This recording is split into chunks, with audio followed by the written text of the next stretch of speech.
What's up YouTube? Jeff back again from High on Android, DopeTechDaily.com, and today I finally got it in the house. I've waited a while for this, pre-ordered it from T-Mobile. They didn't ship my order as early as everybody else's, unfortunately, so I had to buy one of these guys off Swappa. I still got a couple more coming from Verizon next week. I've got the regular Galaxy S7 coming in, so I'll have an unboxing of that. But I'm super pumped to have this guy in the house. Gonna have a bunch of videos coming up on the Galaxy S7 Edge, including this unboxing. So let's go ahead and get right into it. You guys have probably already seen the unboxing on other channels, but people love unboxing, so I got to do one. You can see right there on the back, we've got a 64-bit quad-core processor, of course, the Snapdragon 820, 4 gigabytes of RAM, 5.5-inch QHD Super AMOLED display. We got that 12-megapixel camera with the 5-megapixel front-facing camera. We've got the dustproof and water resistance at the IP68 rating, wireless charging with the fast wireless charging now built in, 32 gigabytes of memory, and of course we've got Samsung Knox. We don't really care about that. Samsung Pay, which is awesome, and of course we've got Android 6.0 or 6.0.1 Marshmallow on board as well. So let's go ahead and get into the box. We're going to open it up. I'm going to do some size comparisons for you guys so you can sort of make this unboxing worth your while.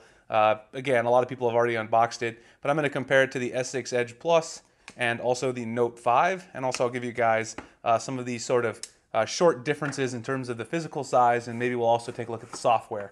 I'm going to do some RAM management tests in the separate videos, so if you guys want to stay tuned for that. I don't want to make this video too long.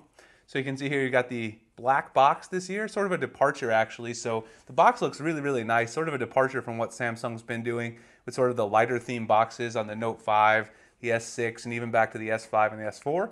And then this guy just slides and folds open. Very beautiful display to sort of display the phone.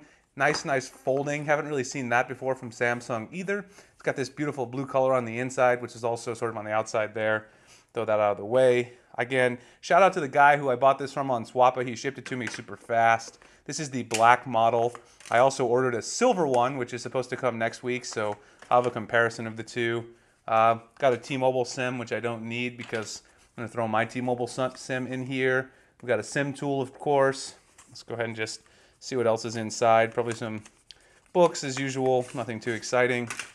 Yeah, we've got some books in here and SIM tool, which I have a million of, so I'm definitely not going to read those, so I'll put that to the side. And let's see what else is in the box. So we've got a power brick, pretty standard. We've got the fast charging cable. Of course, the power brick is also adaptive fast charge, as you can see right there. And we've got this little guy, which I saw in other unboxing videos. Now this is a USB connector that'll let you connect your phone to another Samsung phone. You can go ahead and plug your USB in here and then connect micro USB to micro USB. You can do some data transfer with that. That's pretty cool. And then also in here, we've got some headphones. So that's very nice. Nice to see that T-Mobile didn't remove the headphones from the box. And it looks like they come in a really pretty nice packaging here. You can see you've got some Samsung branding on the front of the package, which is really nice. And inside you just got your standard sort of white earbuds and of course a couple of extra ear tips there. One of those fell out of the box. I'll have to grab that in a second. So that's pretty much it inside the box. Nice to get some headphones. We're pretty sure Verizon will probably take the headphones out, which I always hate. So we'll find out about that next week. Let me go ahead and put this stuff to the side really quick, all of the accessories and stuff. Put that to the side. And let's go ahead and take a look at the phone itself. So let me get the plastic off here. We've got quite a bit of it. Some plastic there, and then also some plastic around front. And let's go ahead and take a look at the phone. So you can see this is the true black as opposed to last year. And we got a sticker on the back. Peel that off because hopefully it doesn't leave a nasty residue. Doesn't look like it. So we've got a true black here instead of the sapphire blue or sapphire black we saw last year. You can see it does shine, got a nice glimmer to it, but it is really black and you can't really see any blue tint at all when you hit the light with that. I'm gonna go ahead and boot it up. I'm going to put my SIM card here in a second. But you can see it's definitely a different color than last year. You've got the flush camera module on the back, which is fantastic. I really like that. It's also a little bit easier to hold in the hand because you can sort of just feel the curves that Samsung added around the phone. It's not nearly as sharp as the S6 Edge Plus, for instance. So speaking of the S6 Edge Plus, let me go ahead and give you some quick size comparisons to the S6 Edge Plus. The S7 is quite a bit shorter than the S6 Edge Plus, and you can also see the S6 Edge Plus is quite a bit wider. Of course, it is the bigger phone. But the main difference here is you can see you've got the curves on the back here of the Galaxy S7 Edge. The Galaxy S6 Edge Plus has sort of got this sharp feeling where the rounded edges of the front meet sort of this flat back, and it definitely makes it more sharp in the hand. The S7 Edge sort of feels nice and bubbly, really smooth to hold. It's definitely going to be easier to palm. Those extra 0.2 inches on the S6 Edge Plus also do make it quite a bit bigger, so I think this one will be easier to use in one-handed use. Of course, I'll have to test that out sort of in everyday use and find out. But otherwise, not a lot of physical differences, but that really rounded feel in the back and the front, and the flush camera, as you can see here, the difference between the camera. You can barely see the camera protrude if I hold these two parallel on the S7 Edge. That's definitely a huge improvement, as this protruding camera sort of makes it hard when you sit this down. Sometimes the S6 Edge Plus will wobble a little bit. That shouldn't be a problem on the S7 Edge.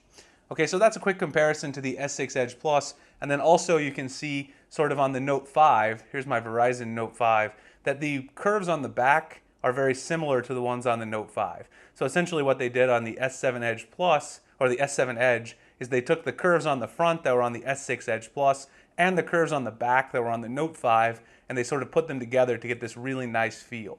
Now the Note 5 feels great to hold in hand, but this one feels even better because you've got the curve sort of all the way around the phone. Of course, the Note 5 is a bigger phone as well, so in terms of size comparison, it's taller, and you can see again the camera protruding on the Note 5 versus the S7 Edge.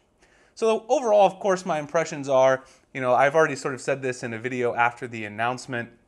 I really like the look of this phone. The dustproof and water resistance, a great addition. Having Marshmallow on here is also great. Although, if you saw today on my Twitter, I did get Marshmallow on my Verizon Note 5. So you can see right here, I am running Marshmallow on the Note 5. So I'm going to do a comparison of Marshmallow on these two phones very soon.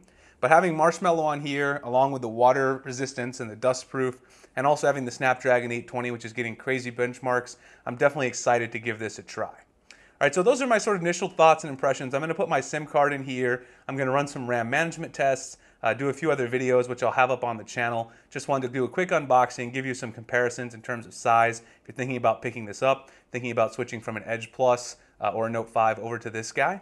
So if you guys have any other questions for me about size comparisons to any of my other phones, drop a comment below. I'll be happy to get back to you. You can also follow me on Google Plus and Twitter and ask any questions there. Those links are in the description. Check out dopetechdaily.com, where I keep you up to date on Android news and any giveaways that I'm currently running. And I appreciate you guys checking out the video, and I will see you guys in the next one.